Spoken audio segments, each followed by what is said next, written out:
Hi everybody, welcome to another class with me, Lauren.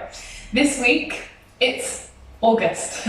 It's very warm and yes, I am wearing a light jumper in a conservatory in 20-something degree heat. I realise that. But the thing I wanted to work on this week with you is a Kapha inducing practice. If you don't know what that is, Kapha is one of the 3 doshas in Ayurveda, which is the Indian traditional science of life, and that is what Ayurveda means. Kapha, or what the Kapha dosha meaning body constitution, is akin to the endomorph in the body shape that you have. You tend to be larger in size and stature, you tend to carry weight a little bit more easily, and when out of balance, Kaphas can lean towards being a little bit lazy.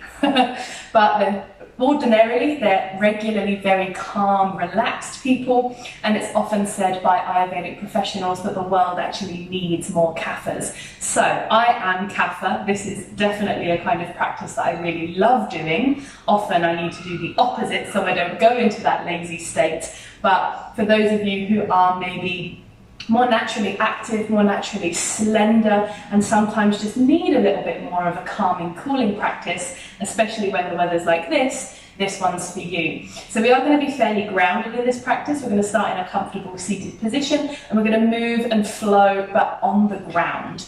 And Kaphas, if anything, you relate to being a Kapha if you like being close to the earth. That is the Kapha's element, earth. So we are clinging to that today to really activate that Kapha part of the dosha.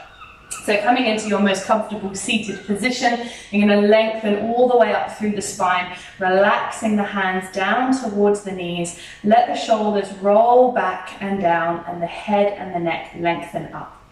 So start by bringing your awareness into your sit bones. Feel the comfort, feel the connection your sit bones have to the earth beneath you. Taking some deep inhales and exhales, feeling that expansive quality of the inhale, the soft releasing quality of the exhale.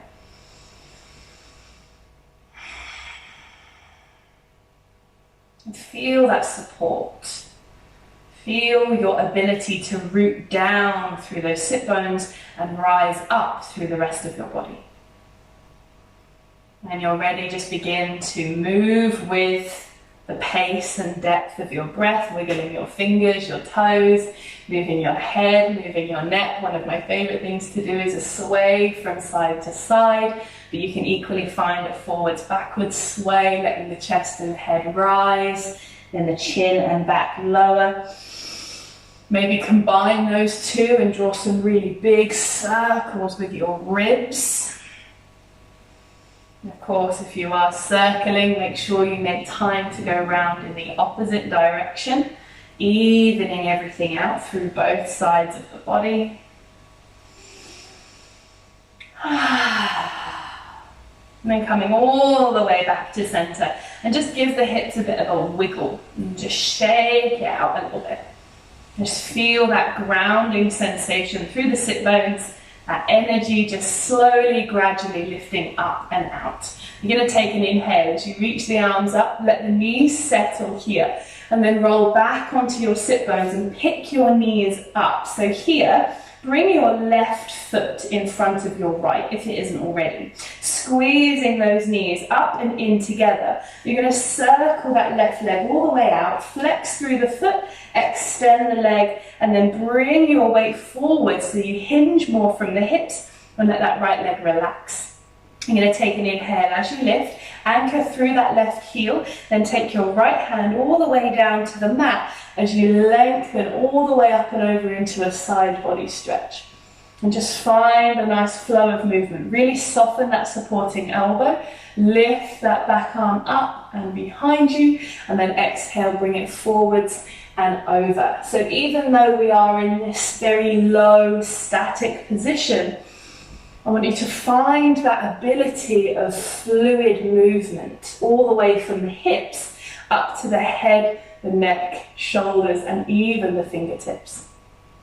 And just finishing on your third exhale, lowering that hand just out beyond the knee, drop the head down.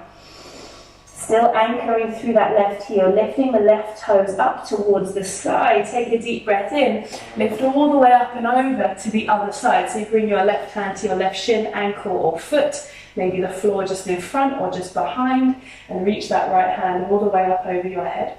Same thing on this side. Inhale, reach the chest and gaze up, let that right arm drift up and back, and then exhale, bring it up, over and forwards, letting the head come down. So nice big movements all the way through the body.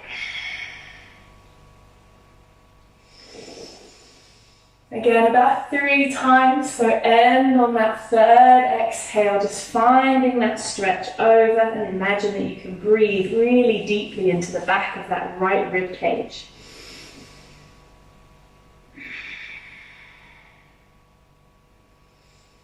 Keep that foot as active as you can, and then inhale, rise, continue to anchor through that heel. Circle the arms up and round. You're going to come into a seated twist, so bring that left hand across to your right knee, right fingertips behind your back. Inhale, lift and lengthen. Exhale, twist and deepen. Now the tempting thing here is to roll that leg in. Try and resist that. So really keep the knee and the toes pointing up towards the sky, even if that means you're not twisting as far. We're still warming the body up, remember. So just keep that nice ease coming into all of these different poses.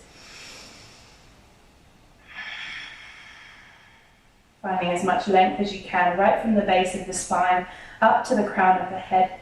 And then inhale, come all the way back through center, lifting the arms up over your head. You're going to roll ever so slightly as you point through the left toes. Slide them in so the knee goes up to the sky. Then drop that knee in and take the foot back so you come into what I call mermaid legs. We're going to twist the other way. So bring that right hand across and just tuck your fingers in between where your thigh and your calf muscle are. Left fingertips behind your back. Inhale to lift and lengthen. Exhale to twist and deepen. Again, keep your pelvis as level as you can so you're not tilting over onto one side. You feel that left sit bone really grounding down. And when we activate that Kapha dosha, that ability to ground and feel steady and even slow, a lot of us need that, some of us maybe not so much. I'm definitely that person. I don't need more slow groundedness. I'm already there most of the time, but it is nice to indulge every now and again. If you find that the pace of life is incredibly quick for you, then this is a nice practice to come back to. And taking a deep breath in as soon as you're ready, circle the arms, bring them all the way back to center. Now you can transfer the weight onto that right hip. Lift your left knee and draw a big circle with the left toes, bringing that foot either inside, actually in front of your knee, or you can bring it up and over to the outside of the thigh, whatever feels good. You may find you need to use your hands to bring that foot in. Go for it. And here you're going to bring your right hand across. Either your hand or your elbow can cup around that thigh. Left fingertips behind your back. Inhale, lift and lengthen. Exhale, twist and deepen.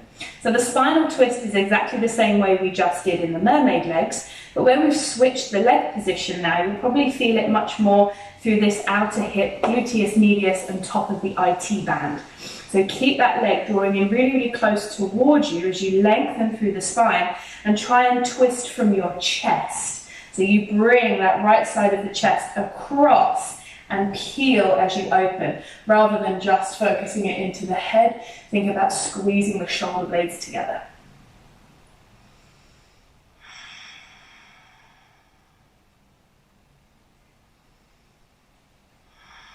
Just taking one more deep breath. Imagine you can breathe into this tightness you feel around the outside of your hip. And then as soon as you're ready, you're going to feed that right arm underneath the leg now.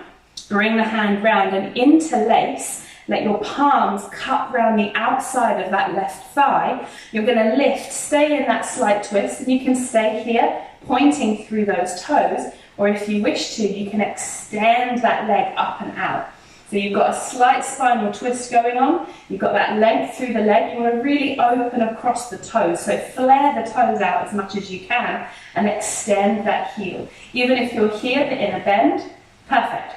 Keep all of your awareness into the foot. So that activation helps you lift up. Inhaling, connecting to that lower core, and then tap those toes down in front of your right leg this time. Release that bind through the hands, bring them either side of you. Press into the floor, slide that left foot in front of you, taking that nice deep breath in to reach the arms up, and then swap the feet round. So balancing on your sit bones, swapping the feet. Then you're ready to extend that right leg out to the side, flex through the foot, anchor through the heel, and let that left knee drop down in front of you. Inhale as you lift. Let's go all the way to the other side. So left hand comes down, right arm reaches all the way over. So really think about that shoulder, that left shoulder sloping away from you. Make sure your elbows nice and close into your body so you can accentuate that side body stretch. Finding those little flows. Inhale to open up and back. Exhale to reach forwards and down. You can let the gaze almost follow the hand, or you can keep it fixed straight forwards. That's up to you. Go with whatever feels the most natural, the most beneficial in your body right at this moment. Again, about 3 times. I think I'm on the 4th time, never mind. And you're just going to end by reaching that hand out beyond the knee, dropping the head all the way down, taking deep inhales into the back of that rib cage. And then inhale, rise. Bring yourself all the way back, up and over, this time extending the right leg down the leg. Bring it in front or slightly behind, and then reach that left arm up over the head. Same thing, of course, now feeling that stretch going right down into the hip. Inhale, reach up and back. Exhale, twist, reach forwards and down. And again, even though you are grounded,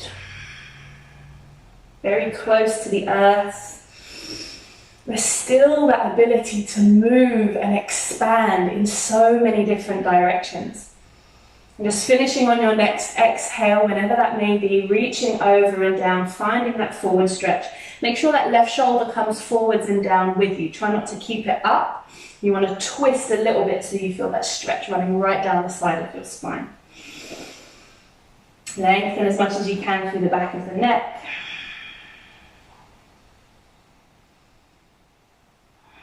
And then inhaling as you rise, reaching those arms all the way up. Find that lovely moment of lift, and then sweeping that right hand across to the left knee.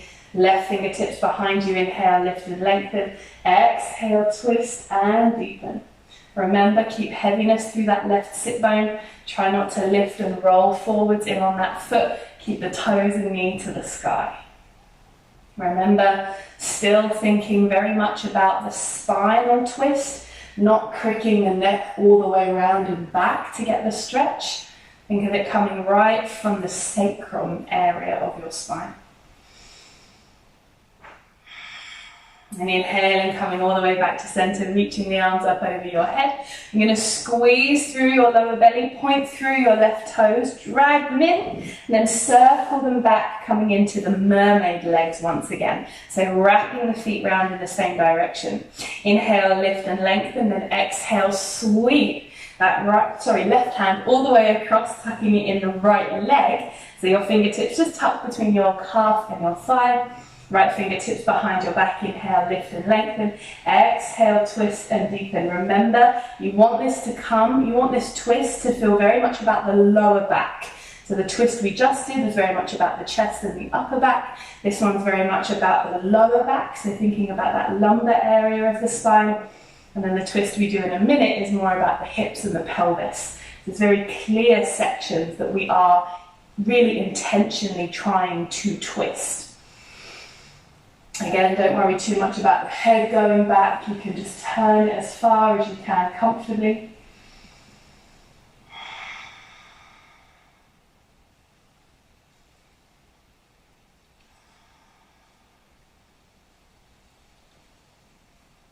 And then inhaling, reaching the arms all the way up as you come through center. Then transfer all of that weight onto your right hip. Left hip, let your right hip lift. And then circle that right foot all the way around. Either bring it in front of the knee, or you can hook it over the thigh, Remember to let it drop. If you need to adjust with the hands, go for it. Left hand or left elbow wrapping around the knee. Inhaling, right fingertips behind your back. Inhale, lift and lengthen. Exhale, twist and deepen. Remember, you want to get both sides of your chest inside that thigh if you can. That's the sort of motion you want to aim for while squeezing your shoulder blades together behind your back. Almost imagine you're trying to keep a golf ball stuck between your shoulder blades. And even in this hot weather, still breaking into a little sweat.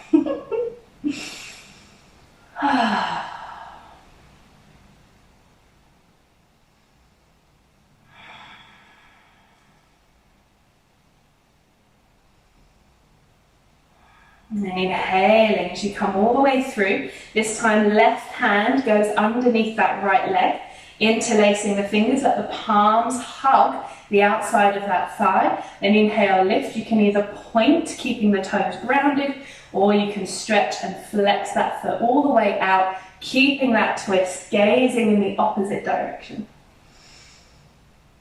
So really thinking about those right hamstrings, the right outer hip, lifting as high as you can, right from the base of the spine. And then point through the toes. Drop them down, slide the foot in, fingertips either side of you, lift and cross at the ankles, then see if you can reach the arms all the way up over the head. Uncross the ankles and then slide the feet all the way out in front of you. Flex the toes up. Inhale, lifting nice and high. Exhale, fold all the way over and down. Let the spine lengthen, the head release, lengthening all the way through the back of the neck and breathing into the back of your rib cage. So taking this time in your simple forward fold, your Paschimottanasana.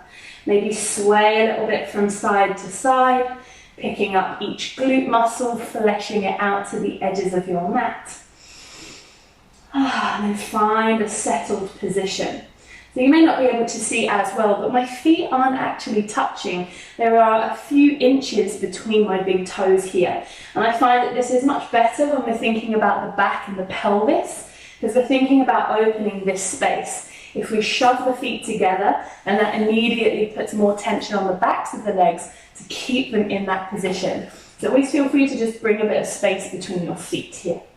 And you're going to take a deep breath in, pointing through the toes, lifting nice and high all the way through the spine. Take your hands behind you, pressing the palms into the mat, and then bring your feet in, widen them to the edges of your mat. And then as you press the palms down, let your heart raise. Feel your shoulder blades squeeze together, and then just start to sway the knees from side to side. So you want the feet to stay in a nice deep flex. Rolling from side to side. I always find that my bum scoots down the mat when I do this. So if I did this for long enough, I'd end up just laying on my back. Just feel that lovely sway. In fact, you can even turn this into a little bit of an upper arm, shoulder strengthening stretch. You bend through those elbows. And then coming all the way back to center, if your bum's scooted down like mine has, just inch it back to lift once again through the chest. And then lift nice and high through the hands. Take the feet forwards, bring the hips with you. Then you're going to hold just underneath your knees. So sit in as you would if you were sat here, probably with a bit of a curve in the spine. Then just anchor through the heels, lifting the toes up and flaring them apart. Inhale as you lift and squeeze the chest towards the knees and feel your back iron out. Then nice and slowly, with control and a smooth sense of movement, just begin to let your arms lengthen and stretch.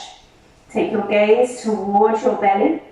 Flip your feet so you press your toes onto the mat, toe tapping the mat, and then slowly let your feet drag in. See if you can slow the pace.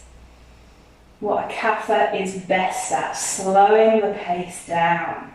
Swaying from side to side, again slowly, slowing the pace. No matter what time of day it is, at some point every single day, we need to slow the pace. Maybe you're a slow riser in the morning. Maybe you have a bit of Spanish in you and need a siesta in the middle of the day. Maybe you need a much calmer, slower evening. Whatever it is, just make sure you take that time to be a Kapha. We're using that Kapha energy to heighten each and every day, punctuating it with moments of calm, of ease, even of stillness. So just take the arms all the way up over your head, lengthening through the body, the arms, the shoulders. You're going to flex the feet, reach them up towards the sky. So one thing that's always good for Kaphas is inversions, being upside down. And this is one of the most mild inversions. It allows the heart to be slightly above the head. Something Kaphas are pretty good at doing is not overthinking.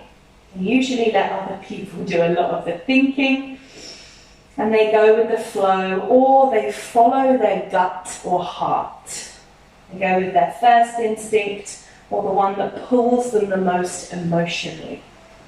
And just allowing a little more of that logical way of decision making to flow into the head for a Kapha is very, very helpful. Just bringing in a little more of a logical thought process into the day. Maybe the hips are starting to feel activated. I hope so.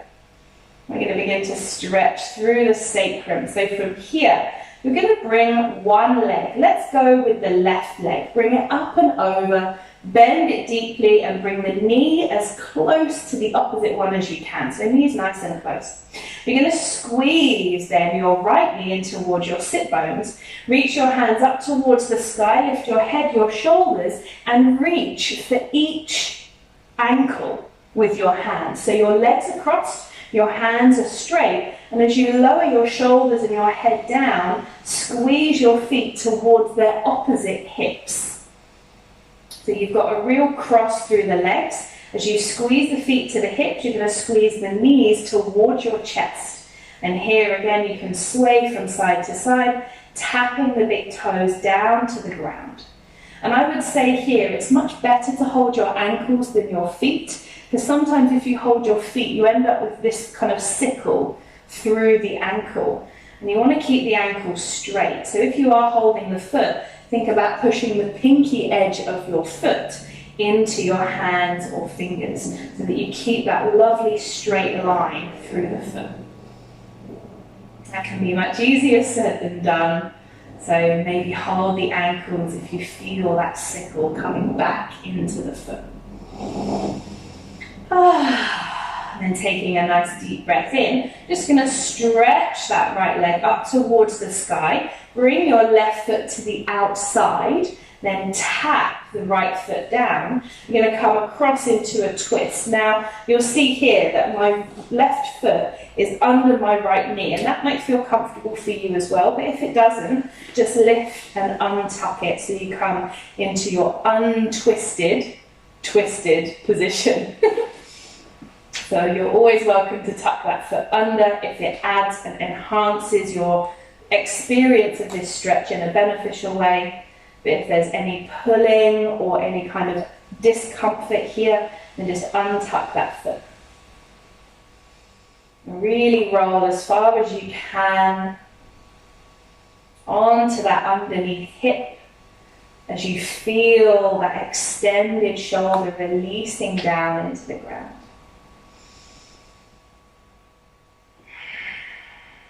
Just taking 2 more deep breaths here.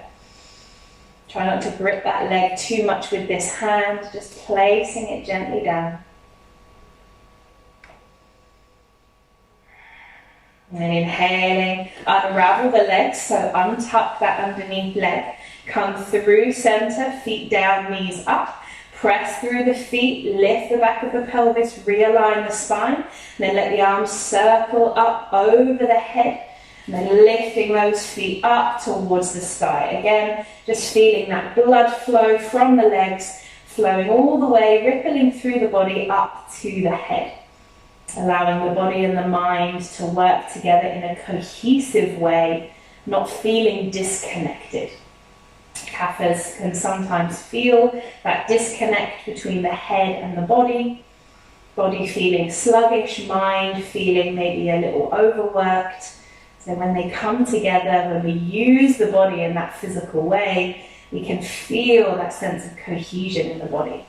So wrapping your right foot now over the top of your left, nice big bend in the knee, knees close together, then bring that left foot across to your right hip, swing the arms round to grab the ankles, lift the head and the shoulders to help you reach, and then squeeze those feet into the hips as you lower the head and the shoulders, squeeze your knees in towards your chest. Some of you may find reaching your furthest leg away, so right now that will be your left leg, might feel a little bit tricky to grab, so you can always bring that foot down and just rock on the big toe. If you were on the last slide struggling to reach that back foot, feel free to go back, maybe pause, try the other side with that added variation if that works. But just swaying as gently as you can. Feeling all around the outsides of those hips, really beginning to open. This is a great preparatory pose for pigeon. So if any time we come into pigeon you roll your eyes at me, you can know that by doing this pose it will help pigeon feel a lot nicer long term. So releasing the feet, you're going to stretch that left foot up towards the sky, bring your right foot to the outside of your left knee, left foot comes down, bring the legs all the way across. Again, feel free to tuck that right foot underneath the left knee, or again, if that doesn't feel beneficial or comfortable, then just untuck the foot and come into your reclined twist without the wrap in the legs.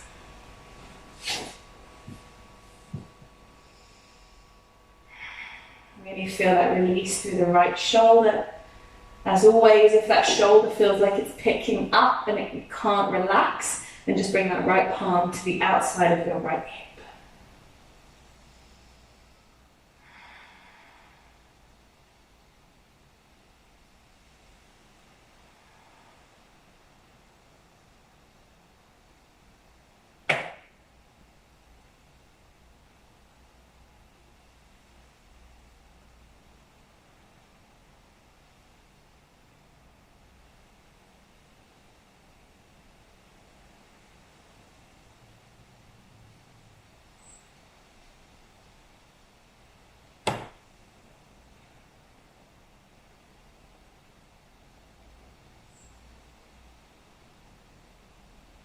Taking 2 more breaths exactly as you are.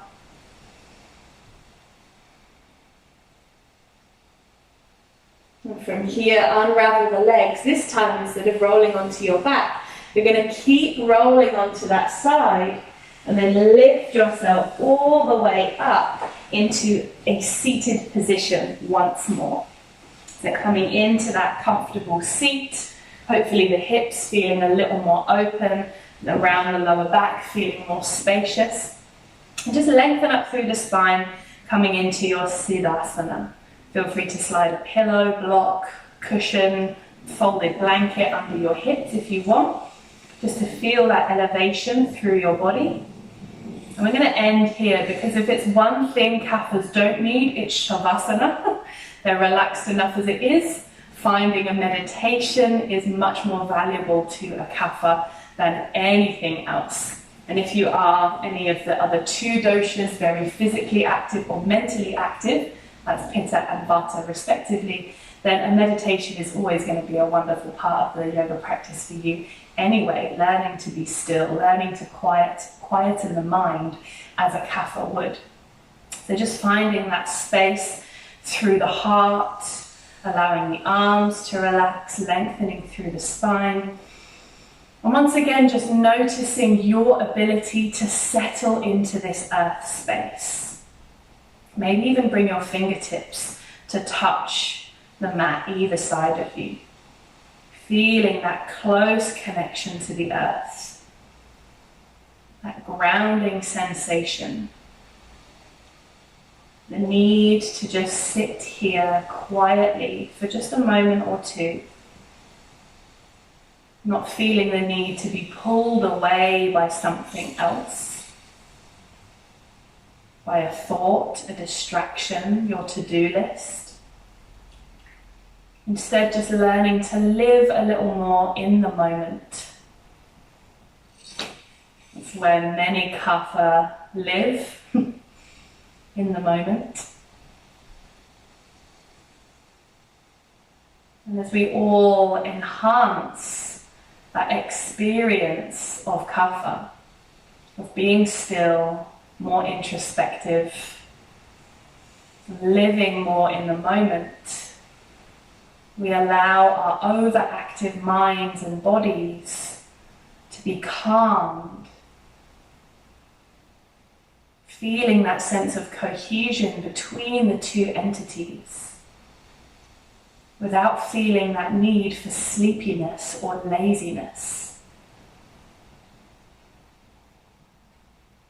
There's often that line between rest and sleep, and where an imbalanced Kapha lives is in rest, not sleep. So think on that as you sit here for the next minute or so, actively resting the eyes, calming the body, soaking up the sounds, smells, tastes, sensations, and the sight of the light dancing across your eyelids.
Gently bringing your awareness back, wiggling your fingers and toes, tapping the earth with your fingertips, moving your head and your neck around in any way that feels comfortable to you.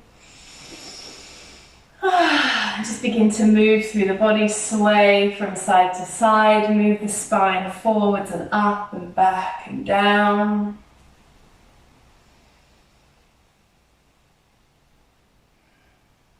And inhaling as you lift, circling the arms, connecting the palms over your head, exhaling as you lower the hands down to heart center.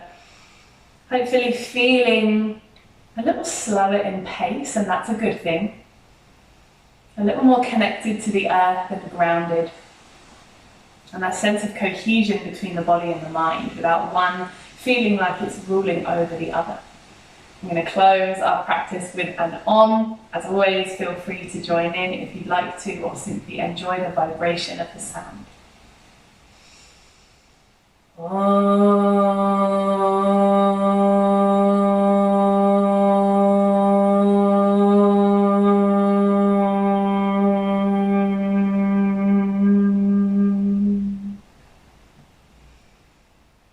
Om Shanti.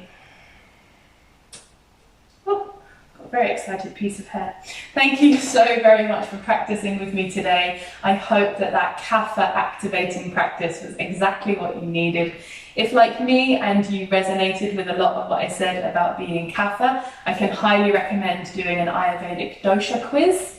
It is fairly simplistic but fairly insightful as to the kind of constitution you have, and it can go into a lot with diet and nutrition, with exercise regimes, with working habits, sleeping habits. It really encompasses a lot of our daily lives and how we can improve them for our particular body constitution. I'm always happy to talk a little bit more about Ayurveda, and I can also recommend some wonderful Ayurvedic doctors if you are interested in looking into a more holistic path of healing and daily diet, rituals, food, sleep, and all of that encompasses a healthy lifestyle. But for now, take care, and I'll see you soon.